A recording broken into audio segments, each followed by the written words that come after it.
ठाकुर जी और राधा रानी की तो शादी नहीं हुई शादी थी, नहीं जी। तो इस बारे में भी बता दिया जाए अब की शादी हुई थी कि नहीं हुई थी। बिल्कुल, गर्ग संहिता में लिखा है, ब्रज में बड़ा सुंदर स्थान है भांडिरवन। नंद बाबा गैया चराने जाते थे। जैसे भांडिरवन की तरफ बाबा आए, लाला उनके साथ थे छोटे से। इधर श्री जी अपनी सखियों के, क्योंकि थोड़ी सी बड़ी थी, तो वो अपनी सखियों के साथ आ गई। बीच भांडिरवन में जैसे पहुंचे, बड़ी जोर से तूफान आया। तूफान आया, गैया इधर उधर भागने लगी। तो नंद बाबा ने सोचा, छोटा सा कन्हैया, हम तो लेके गलती से आ गए, अब क्या करें।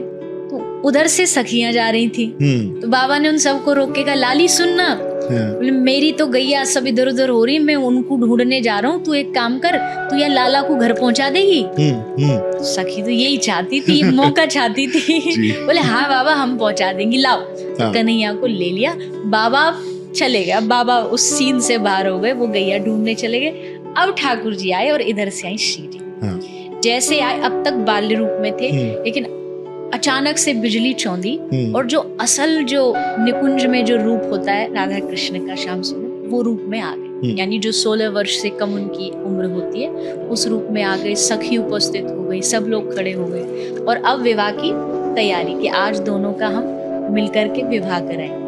विवाह की जैसे बारी आई, हाथ जोड़े ब्रह्मा जी खड़े। आप काहे को? हम पंडित। शादी में पंडित चाहिए ना, पुजारी पुरोहित जी चाहिए। तो सखियों ने कहा ये तो प्रेम निधि है, ये संसार विधि से नहीं होने, ये प्रेम निधि वाला विवाह है। ब्रह्मा जी बोले हम वही कराएंगे। ललिता बोली एक ही शर्त पे आज्ञा मिलेगी, जैसे हम कहेंगी वैसे शादी होगी, या तुम्हारे मंत्र नहीं चलेंगे, या हमारी मर्जी से चलेगा, या प्रेम निधि से चलेगा। तो ब्रह्मा जी बेचारे डरते डरते हाथ जोड़ करके बैठ गए। वहां दोनों विराजमान हुए, लगाया गया चौकी, और वहां बैठ के तब दोनों का गठबंधन किया गया। ललिता ने गांठ बांधी, और तब जाकर के वहां ठाकुर जी का विवाह हुआ। पूरी रस्मो रिवाज हुई, आनंद गाया गया। सब सखियों ने ठाकुर जी का श्रृंगार, श्री जी का श्रृंगार किया, और आनंद में डूब गए कि आज हमारे जो युगल हैं, आज उनका स्वरूप में भी मिलन हुआ है। वैसे तो आदि काल से एक ही है, पर विवाह होने के बाद जो मिलन होता है उसका अलग आनंद होता है। तो इसलिए उस आनंद को देख के सखी खूब आनंदित होती है। ब्रह्मा जी पंडित जी थे। ब्रह्मा जी ने पूछा कि आप जाते समय पंडित जी को दक्षिणा मिलती है क्या? दक्षिणा?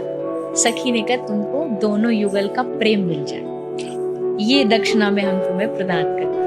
ब्रह्मा जी जय जयकार करते हुए ठाकुर जी की विदाई लेके जाते। तो इस ऐसे भांडिरवन में ठाकुर जी का विवाह किया गया है।